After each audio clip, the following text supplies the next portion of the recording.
Hello, I am Darcy Cunningham, and I will be talking about the importance of movement and physical education in the classroom today, and how this relates to schools and healthy students.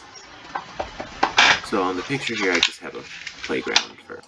Moving on, I'm going to talk about my own experience. So I went to this junior high school in grade 8. It was a very sports-heavy junior high, which wasn't bad, but it was, even gym class was just sports and fitness testing almost every day, which wasn't the worst, but now I know can be so much better. But before we get into that, why should we care about incorporating movement into our classroom and schools? Well, as a teacher, it's going to be our responsibility to give students that opportunity for movement, as well as there's a variety of health benefits, such as students tend to do better at school, it improves their self-esteem and confidence, as well as they tend to feel happier. Now, when I'm talking activity for the rest of this presentation, I need to clarify on what I'm talking about intensity-wise. Intensity, I don't mean students should be pushed 110% every waking second of their school. I'm talking about, like, it can be little to medium to high intensity, because activity goes hand in hand with rest. Rest is important because it gives a chance for students to unwind and get that energy back, as well as that it's required for any benefits of activity, because activity can't sustain itself without rest or a break. And one way is to sit. Now, another way to rest is sitting. And sitting isn't bad, but it can become a problem because as teachers, we have our students sitting all day uninterrupted. And that can be really bad because, first of all, they'll be bored out of their mind sitting for like a 2-hour class. And then they'll be done, not productive, not learning. Now you may be thinking, what's one way we can combat this? Well, one easy way to combat this is, first of all, just incorporating more physical education into your regular old class. It doesn't matter if it's social class, science class, or math class. There are ways to incorporate movement and physical education into any class.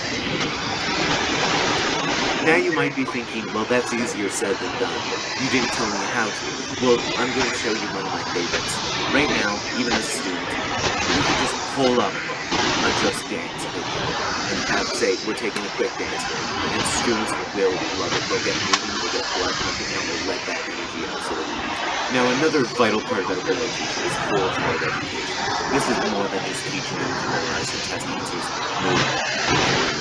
Teach them social emotional learning and how to deal with that, as well as it helps them reach their full potential, which I think every teacher wants to make sure they see the child work and reach potential. One aspect of the whole child is cognitive.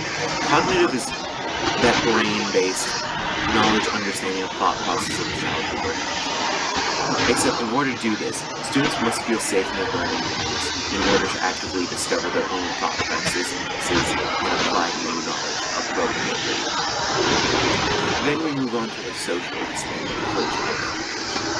And this is important because one thing that students need is social interaction and the opportunity to work together with other students. As we, as humans, are natural social creatures, and isolation can be awful for students. From here we move on to the emotional. Students are humans and not machines that we sometimes see them as. And often, especially in the middle years, high school, they're going through a lot of change and trying to figure out the world for themselves. And as a teacher, it's part of our job to help guide them and understand these changes. Now we're going to move on to the physical of whole-child education. And this comes with the locomotor skills, balancing, manipulative skills, floating, dancing, running, moving, falling. And these are all important skills to have. That way you don't hurt yourself, as well as it opens variety for you. Now we have a chart from after the weekend. And as you look at it, you can see most 15, 11-year-olds are moving empowered. And it's kind of worrying that most countries are barely with only 20, 30, 40% population. Now, as a teacher, it's important to always put yourself in the shoes of your students when you're playing activities or games. Because, as you can see, even from this image, if you ask this kid to play with his dad, they're going to have two very different experiences with one's so much bigger and it's so much easier for one to play with big balls. Healthy nutrition is an important part of health that most schools and programs sometimes overlook. And if we look at the old saying, we are what we eat, we can see how true this is, especially with the options we are eating today. Because if you're eating junk food all the time, odds are you're eating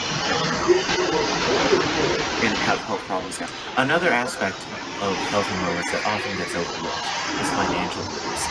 Financial literacy is very important for students because it gives them those skills that they need to succeed money-wise later on, when money starts to dictate the economy in the world we live in and puts us situationally where we are at. Moving past that, I think as a teacher it's important to remind yourself and your students that there are things that they love to do that incorporate physical education or movement somehow. So for example, I love gardening, I love fishing, raising fish, I love fishing, I love being in nature. Speaking of nature, outside education and land-based learning is an incredible thing teachers can do. It takes students out, it gives them that peace of mind, as well as it lets them have moments to just reflect on their busy day-to-day, as well as it challenges them with new environments where they'll be picking up on new skills.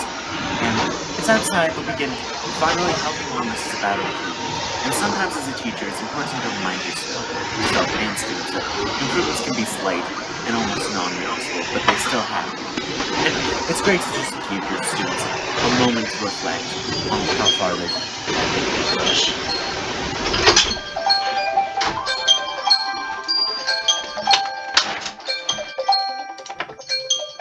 Hello, I am Darcy Cunningham, and I will be talking about the importance of movement